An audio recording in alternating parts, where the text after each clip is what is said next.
முதன்மை மாநிலமாக தமிழகத்தை கொண்டு வருவது மட்டும்தான் நம்முடைய குறிக்கோள், வேறு எதுவும் நம்முடைய குறிக்கோள் கிடையாது. நீ பிஜேபியோட எந்த இடத்துல வேறுபடுகிறாய் என்று சொல்.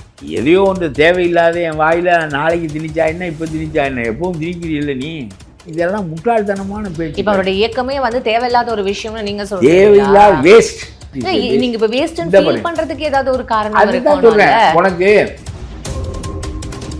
இப்போ நேத்தி வரைக்குமே வந்து 12 லட்சம் 13 லட்சத்துக்கு மேல வந்து உறுப்பினர்கள் இணைஞ்சிட்டாங்களே. அவங்க சொல்றது தானே. நீ அவன் 20 லட்சம்னா நீ 20 லட்சம் திருப்பி சொல்லுவ. அண்ணாமலை உன்னை பற்றி எதிராக சொல்றதையெல்லாம் அழிக்கிறது, உன்னை பத்தி ஆதரவா சொல்றதெல்லாம் பெருக்கிறது. இல்ல இது எல்லா கட்சியும் பண்ற ஒரு விஷயம் தானே ஐயா. அப்ப அண்ணாமலை பண்றாரா? நான் கேட்க இந்த விஜய் கூட்டி காட்டுறாருல, ஒரு 10,000 பேர் 50,000 பேர், அது மாதிரி ஒரு 10 லட்சம் பேரில் ஒரு 5 லட்சம் பேரை கூட்டி காட்டுவோம். உங்களுக்கு பாரதிய ஜனதா கட்சிக்கே ஆள் இருக்க மாட்டானே. விஜய் எதிர்ப்பை மட்டும் முன்னணிப்படுத்தி நடத்த போகிறார். உன்னுடைய இந்துத்துவா கொள்கையை நீ மறுக்கவில்லை. மறு பிறப்பால் தமிழர், நீ வளர்ப்பால் தமிழன். சரி, நீனே தெரிஞ்சு வச்சிருக்க அண்ணாமலை இந்த மாதிரி வேலை தான் செய்யறாருன்னு உனக்கு தெரியும். என்னெல்லாம் நீங்க சொல்லாதீங்க. இல்ல ஆனா மற்றவன் செய்யறதுனால அவரும் செய்யறாருன்னு சொல்றேன். அப்படி நான் சொல்லல. நீங்க வந்து இது புதுசா இவர் மட்டும் தான் பண்றாருன்ற மாதிரி சொன்னேன். எல்லாரும் பண்றது தானே. என்ன தெளிவா பேசணும். அண்ணாமலை மாதிரி பேசாது. நமக்கு ஒரு அண்ணாமலை போகுது, நாடு தாங்காது. அனைவருக்கும் வணக்கம். இன்னைக்கு நம்மளோட தமிழக தன்னுரிமை கழகத்தோட தலைவர் மற்றும் முன்னாள் எம்எல்ஏ பழக்கருப்பையா ஐயா தான் நினைஞ்சிருக்காரு. நிகழ்ச்சிக்கு போகலாம். ஐயா வணக்கம். ஐயா நல்லா இருக்கீங்க இல்லையா? இன்னைக்கு வந்து பரபரப்பாக நிறைய விஷயங்கள் போயிட்டுருக்கு. பட் குறிப்பாக அண்ணாமலை அவர்கள் கட்சி ஆரம்பித்ததும் ரஜினிகாந்த் அவர்களுக்கு ஆதரவு கொடுக்குற மாதிரியும் பேசப்படுது. But in between Latha Rajinikanth மேமே வந்து அவங்களும் வந்து ஒரு பீப்புள் மூவ்மெண்ட் அப்படின்னு சொல்லிட்டு அவங்களும் வந்து ஒரு பெண்டாட்டி ஆதரிக்கலையா ரஜினி? வெளியே இவரை தான் ஆதரிக்கப்படுறாரா கேட்குறேன். அந்த அம்மா ஆதரிக்கலாம்ல. அவங்களும் ஒரு இயக்கம் மாதிரி ஆரம்பிச்சு பீப்புள் மூவ்மெண்ட் அப்படின்னு சொல்லிட்டு. ஆமாம், அதுக்கு ரஜினி ஆதரவு கொடுக்காம நீ அண்ணாமலைக்கு ஆதரவு கொடுக்க போகிறதா சொல்கிறேன். சரி நீங்களே சொல்லுங்க. எனக்கு தெரியாது. இல்லை, அண்ணாமலை கட்சி ஆரம்பிக்க போகிறது தெரியும். அண்ணாமலை இப்போ கட்சி ஆரம்பித்து என்ன பண்ண போகிறார்? அவர் ஒரு பிஜேபிக்காரர். ஒரு மனிதன் ஒரு கட்சியினுடைய கொள்கை பிடிக்கலைன்னா, நான் ஒரு தேசிய கட்சியில் இருந்தேன், காமராஜோட பழைய காங்கிரஸில் இருந்தேன். அது ஜனதாவாக மாறினுச்சு. ஏன்னா நெருக்கடி நிலையை எதிர்த்து போராடுகின்ற இயக்கமாக அது உருப்பெற்றுச்சு. தலைவர் காமராஜ் காலத்திலும் அதற்கு பின்னாலும். அப்போ ஜெயபிரகாஷ் நாராயணனுடைய தலைமையில் பல கட்சிகள் ஒன்றிணைந்து ஜனதாவானுச்சு. அதில் நான் மாநில செயலாளராக இருந்தேன். காங்கிரஸில் மாவட்ட தலைவராகலாம் இருந்தேன். காமராஜ் இருக்கிற போதே காரைக்குடி நகர காங்கிரஸ் கமிட்டி தலைவராகலாம் இருந்தேன். காமராஜ் தான் சேவ் இந்தியா சேவ் டெமோக்ரஸிங்கிற முழக்கத்தை ஏற்படுத்தினார். இந்திரா காந்தி நெருக்கடி நிலையை நோக்கி போகிறார் என்பது வன்முறையை வல்லாட்சியை நோக்கி போகிறார். ஆகவே இந்த நாட்டை குடியாட்சி நாடாக மீட்டெடுக்க வேண்டும் என்று காமராஜர் அழைத்தார். நான் அவரை பின்பற்றினேன். ஒரு கொள்கையை சொல்லி அழைத்தார், நான் பின்பற்றினேன். மொட்டையா அப்பா பின்னாடி வாங்க, நான் போகிறேன், நீ தெற்க போவியா வடக்க போவியா கேட்பான்ல ஒருத்தன். இப்போ அண்ணாமலை இன்னும் கட்சியே தொடங்கலை, அதற்குள்ளே உறுப்பினர் சேர்க்க ஆரம்பிக்கிறார். இல்லை கட்சியில் இயக்கம் தானே அது. 2031 நோக்கி பயணிக்கிறாங்க. என்ன பேசுகிற நீ? இயக்கத்துக்கு கொள்கை வேண்டாமா? உன் பின்னாடி வரணும்னா எங்கே போகிறாயின்னு எனக்கு தெரியணுமா இல்லையா? நீ தெற்க போறியா வடக்க போறியா கிழக்க போறியா மேற்க போறியா தெரியணும்ல எனக்கு. மக்களுக்கு இங்கே நிறைய புரிதல்கள் இல்லை, மக்களுக்கு நிறைய விஷயங்கள் இங்கே தெரியல. அதனால் நான் வந்து இந்த இயக்கத்தை ஆரம்பித்து மக்களுக்கு இன்னும் நிறைய விஷயங்கள் கொண்டு சேர்க்க போகிறேன்றதை அவர் சொல்லி. அட என்ன சொல்ல போகிறாயின்னு சொல்லு, எங்கே போக போகிறாயின்னு சொல்லு, உன் கொள்கை என்னன்னு சொல்லு, உன்னை ஏன் பின்பற்றணும்னு சொல்லு. அது செப்டம்பரில் நீ கொள்கை சொல்கிறதுக்கு இப்போவே பின்பற்றுன்னு சொன்னீங்கன்னா என்ன பொருள்? உங்களுடைய கப்பல் எங்கே போகுதுன்னு சொல்லு. நான் அங்கே போக வேண்டிய வேணா உன் வண்டியில் ஏறிக்கிறேன், உன் கப்பலில் ஏறிக்கிறேன். அங்கே போக வேண்டிய வேணா என் வேலையே பார்க்குறேன். அதை விட்டு நான் வந்து கப்பல் செப்டம்பரில் புறப்படும், எப்போ எங்கே போகிறதுன்னு அப்போ அது முடிவெடுக்கும். இப்போ நீங்கள்லாம் கப்பலுக்கு டிக்கெட் வாங்கிங்கன்னா என்ன அறிவான பேச்சாது? சரி, அது இருக்கட்டும். நான் அந்த கொள்கையை சொல்கிறேன். ஜெயபிரகாஷ் நாராயணனோட நான் வந்து ஜெயபிரகாஷ் நாராயணன் தலைமையில் பின்னாடி ஜனதா இயக்கமாகி குடியாட்சியை மீட்டெடுத்து அதில் நான் சிறைக்கெல்லாம் போனேன். கடுமையான எதிர்ப்பு நிலைகளையெல்லாம் எமர்ஜென்சி கொடுமைகளையெல்லாம் சந்தித்தேன். நல்லா இருக்கட்டும். அதில் இருந்து பிரதம மந்திரி மொரார்ஜி தேசாய்க்கு நான் மொழிபெயர்க்கிறவனாக மாறினேன். ம். அவ்வளவு நெருக்கமான மொரார்ஜி தேசாயோட அவர் தலைமை அமைச்சராக இருந்தார். அவர் தலைமை அமைச்சராக இருக்கையில் இலங்கைக்கு எதிராக ஈழத்தமிழர்களுக்கு எதிராக பேசினார். தேசியம் என்பது ரொம்ப முக்கியமான, தேசம், integrity of the nation is more important அப்படின்னு சொல்லி பேசினார். சிலோன்கிற நாடு ரெண்டாக உடைபடக்கூடாதுங்கிற கருத்தில் நேஷனாலிட்டி இன்டகிரேஷன் அந்த Jayawardene is my friend, Sri Lanka should not disintegrate என்று பேசினார். நான் அப்பொழுதே ராஜினாமா செய்துவிட்டு வந்துவிட்டேன். அவ்வளவு மகத்தான தலைவன் ஒரு தேசிய கொள்கையை முன்வைத்த போது இலங்கை உடைபட்டு விடக்கூடாது என்று சொன்னபோது, அப்படியானால் சிற்றினங்களெல்லாம் அடிமைப்பட்டு இருப்பது தான் பேரளவு ஜனநாயகமா? Majoritarian race should rule the country, minorities should be submissive to them அப்படிங்கிறது தான் தேசியமா என்று கேட்டு கட்சியை விட்டு விலகி தேசியத்தை எதிர்த்து தமிழ் மொழி இன கொள்கைக்கு நான் வந்தேன். அன்றிலிருந்து இன்றைக்கு வரையில் அந்த மொழியையும் இனத்தையும் தழுவித்தான் நான் நிற்கிறேன். இப்படி ஒரு கருத்து இருக்கும். நீ பிஜேபியோட எந்த இடத்துல வேறுபடுகிறாய் என்று சொல். இந்தி எதிர்ப்பா? 29இல் நீங்கள் சிபிஎஸ்சியில் இந்தியை திணிப்பதாக சொல்லிவிட்டு 26லேயே திணித்து விட்டீர்களேன்னு கேட்குறார் இவர். யார்? அண்ணாமலை. 29இல் சிபிஎஸ்சியில் மும்மொழி கொள்கை வரப்போகிறது என்று சொல்லிவிட்டு 26லேயே நீங்கள் கொண்டு வந்து விட்டீர்கள். 29இல் கொண்டு வந்தாலுன்னா 26 கொண்டு வந்தாலுன்னா எதையோ ஒன்று தேவையில்லாத என் வாயில் நாளைக்கு திணிச்சா என்ன, இப்போ திணிச்சா என்ன, எப்பவும் திணிக்கிறீல்ல நீ. ஆகவே இதெல்லாம் முட்டாள்தனமான பேச்சு. இப்போ அவருடைய இயக்கமே வந்து தேவையில்லாத ஒரு விஷயம்னு நீங்க சொல்றீங்க. தேவையில்லாத waste his movement is waste. நீங்க இப்போ வேஸ்ட்னு ஃபீல் பண்றதுக்கு ஏதாவது ஒரு காரணம் இருக்கு. அதுதான் சொல்றேன் உனக்கு. இந்தியா கூடாது என்று சொல். 29இல் கொண்டு வருகிற இந்தியா 26லேயே சிபிஎஸ்சியில் கொண்டு அந்த ஒரு ஃபேக்டர் ஓகே இல்லை அப்படின்னு உனக்கு தெளிவில்லைன்னு அர்த்தம். நான் ஒன்றொன்றாக காட்டுகிறேன்.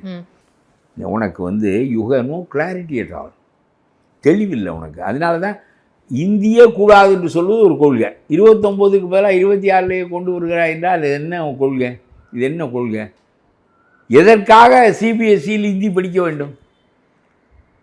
தமிழன் படிக்க வேண்டாம் என்று முடிவு செய்தால் அவன் பிரான்ஸ் படிக்க வேண்டும் என்று விரும்புகிறான், பிரெஞ்சு படிக்க வேண்டும் என்று விரும்புகிறான். அவன் பிரெஞ்சு படிக்க ஏன் உரிமை இல்லை? நீ கட்டாயப்படுத்தி அயல்நாட்டு மொழிகளை சிபிஎஸ்சி அனுமதிக்காது என்றால் நாங்கள் எங்கே போய் படிப்பதை? அரசாங்க பள்ளிக்கூடத்தில் சொல்லித்தர மாட்டான் பிரெஞ்சை. நான் பிரான்ஸுக்கு போக வேண்டும், சம்பாதிக்க வேண்டும் என்றால் எப்படி பிரெஞ்சு மொழியை படிப்பது? உங்களுடைய சிபிஎஸ்சி அனுமதிக்காது. மெட்ரிக் ஸ்கூலில் அது கிடையாது. நம்முடைய அரசாங்க பள்ளிக்கூடத்தில் தமிழே ஒழுங்காக சொல்லிக் கொடுக்க மாட்டான். இதுக்கு என்ன செய்வது?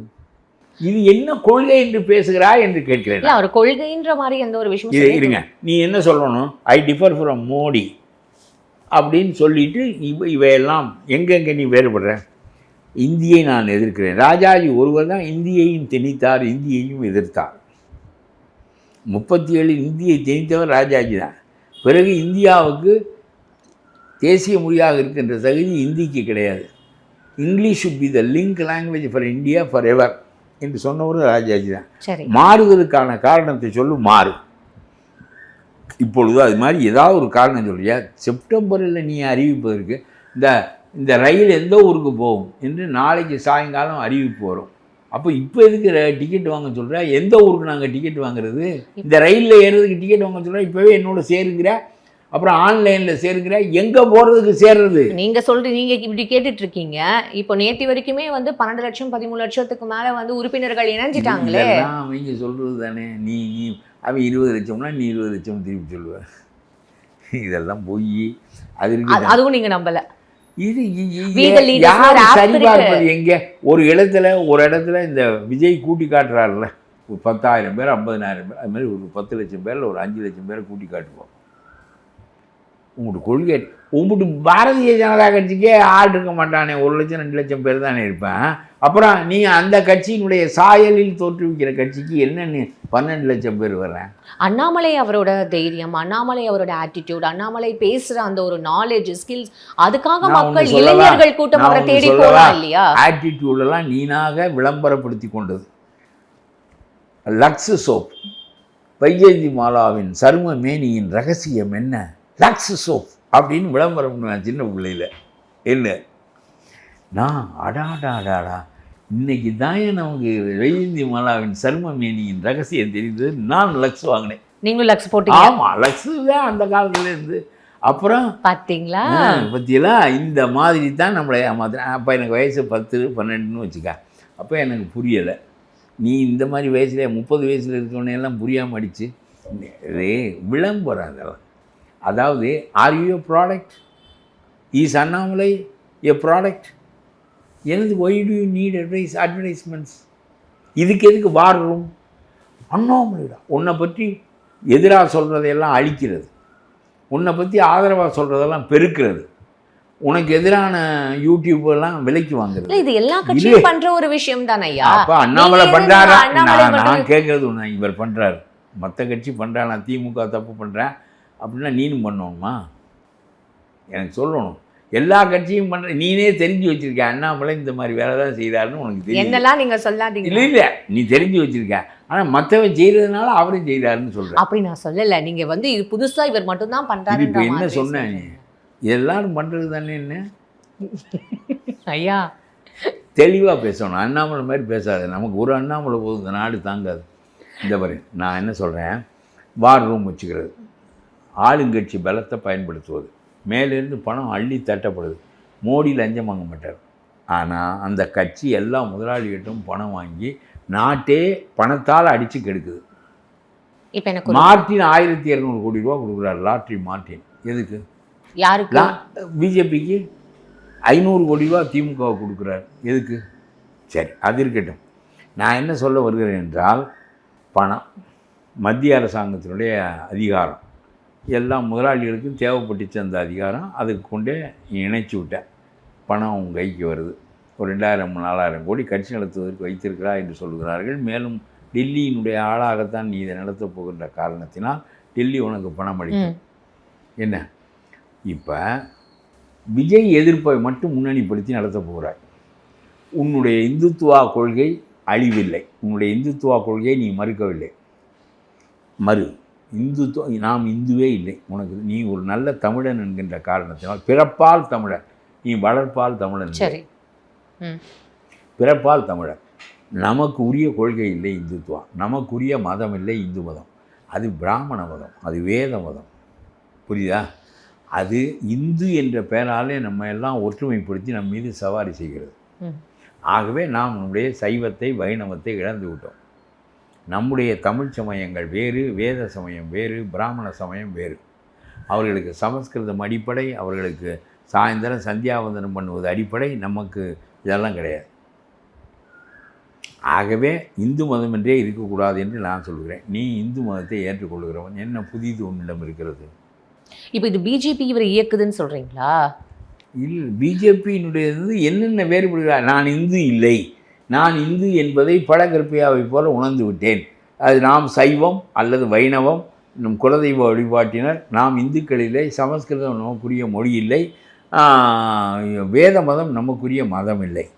ஆகவே அதனுடைய தலைமையில் நாம் உள் அமைப்பாக இயங்குவது என்பது நம்முடைய மொழி இன உணர்வுக்கு மாறானது அப்படின்னு நீ ஒரு கொள்கை வச்சிருக்கியா? இல்லை, இன்னும் கொஞ்ச நாள் நம்ம வந்து டைம் கொடுத்து பார்க்கலாம்ல. இப்போ தானே அந்த இயக்கம் ஸ்டார்ட் ஆயிருக்கு. அவர் என்ன சொல்ல வராருன்றது. இவ்வளவு பெரிய மாற்றம் உனக்கு இருந்தால் நான் மொராஜியை விட்டு வேறுபட்டு வெளியே வருகின்ற என்று மெஜாரிட்டேரியன் ரூல்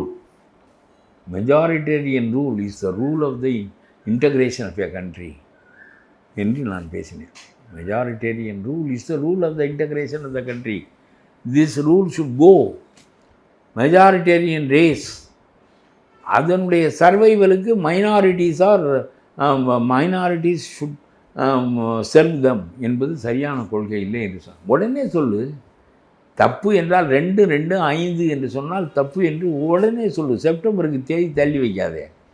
இப்போ நீ சொல்லு, இந்த பிஜேபியோடு இதில் வேறுபடுகிறாய்? இந்துத்துவா கொள்கையில் வேறுபடுகிறாயா? சொல்லு, வா வெளியே.